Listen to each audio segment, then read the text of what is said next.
Bienvenue dans la dimension théorique de cette 7e étape.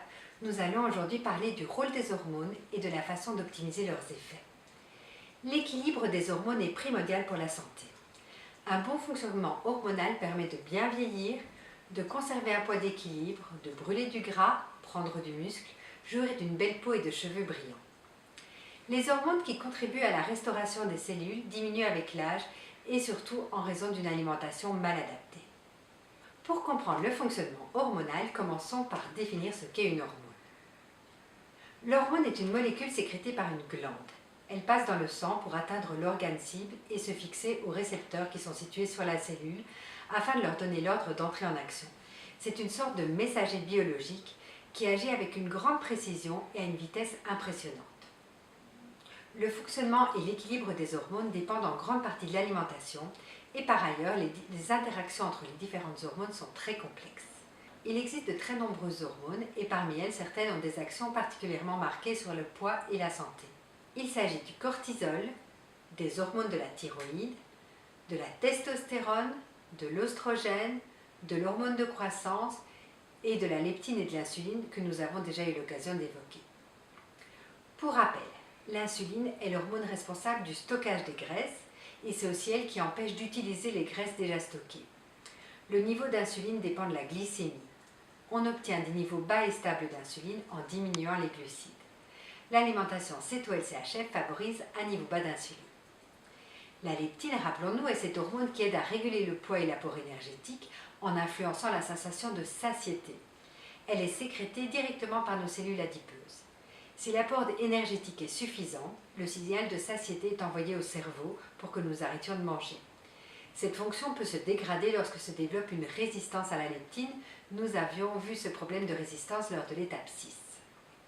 Voyons à présent le rôle d'autres hormones. Le cortisol est l'hormone associée au stress. Cette hormone joue un rôle utile mais devient problématique lorsqu'elle atteint un niveau trop élevé. Dans une perspective historique, cette hormone était cruciale pour nos ancêtres. En cas de stress de longue durée, famine, hiver trop rude, elle permettait de ralentir le métabolisme de base et de stocker des graisses sur le ventre. Il s'agissait d'un mécanisme de survie performant. Aujourd'hui, sa fonction n'est pas adaptée au type de stress chronique auquel nous sommes exposés. Conditions professionnelles difficiles, situations familiales et conjugales tendues. Le stockage de la graisse autour de la taille n'est pas utile pour gérer ce genre de stress. Nous vous proposerons des pistes pour diminuer le stress de votre vie dans la dimension intuitive de cette étape. Au niveau alimentaire, il est possible de réduire le cortisol en limitant les additifs alimentaires, les sucres, les gras trans, les colorants, le café et l'alcool. Un niveau élevé de cortisol augmente la faim et les fringales sucrées, réduit la sensibilité à l'insuline, favorise le stockage de graisse abdominale et augmente le taux de triglycérides. Les hormones thyroïdiennes dépendent de l'organe de la thyroïde qui fabrique l'hormone appelée T4 qui sera transformée dans le foie en T3, la forme active. Cette hormone joue un rôle dans le maintien du métabolisme. Les symptômes d'un dysfonctionnement sont diffus.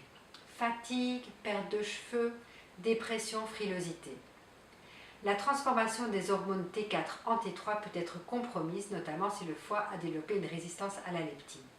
Une alimentation riche en glucides, entraînant des niveaux d'insuline importants, produit cet effet. Les lectines, il s'agit d'une protéine, des céréales, constituent aussi un risque accru de dérèglement dans la production des hormones dans la thyroïde. Supprimer les céréales et les sucres est donc bénéfique pour le bon fonctionnement de ces hormones. Voyons maintenant la testostérone, qui est une hormone sexuelle masculine associée à la force et à la vitalité et qu'on trouve autant chez les hommes que chez les femmes mais dans des proportions différentes. La testostérone est fabriquée à partir du cholestérol. Il est donc inutile et contre-productif d'éviter les aliments qui en contiennent beaucoup. De toute façon, le foie est capable de fabriquer lui-même le cholestérol lorsqu'il n'en trouve pas suffisamment dans l'alimentation. Attention, les médicaments qui diminuent les taux de cholestérol entraînent un effet négatif sur la production de testostérone, et notamment perte de muscles et baisse de la libido. Le stress chronique diminue le niveau de testostérone, alors que le stress intense et de courte durée augmente ce niveau, de façon momentanée, ce qui permet de construire du muscle. À notre époque, un stress intense et court correspond à une séance de musculation. Les personnes en surpoids ont en général un niveau plus faible de testostérone associé à un plus grand risque de dépression.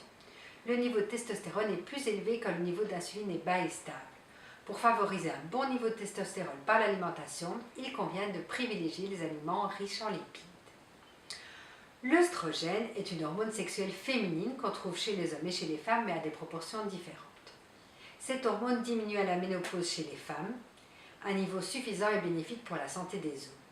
En revanche, un niveau élevé chez l'homme peut entraîner l'infertilité. Chez la femme, il entraîne un déséquilibre et freine la perte de poids, tout en augmentant le risque de cancer et de diabète de type 2. Pour réduire un niveau trop élevé d'œstrogène par l'alimentation, il faut privilégier la viande de pâturage plutôt que la viande industrielle. De même que choisir des produits laitiers de pâturage plutôt que ceux issus d'animaux élevés industriellement.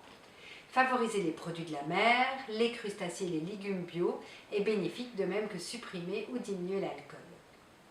Boire suffisamment d'eau et éviter la constipation en mangeant des fibres contribue à éliminer les restes d'œstrogène.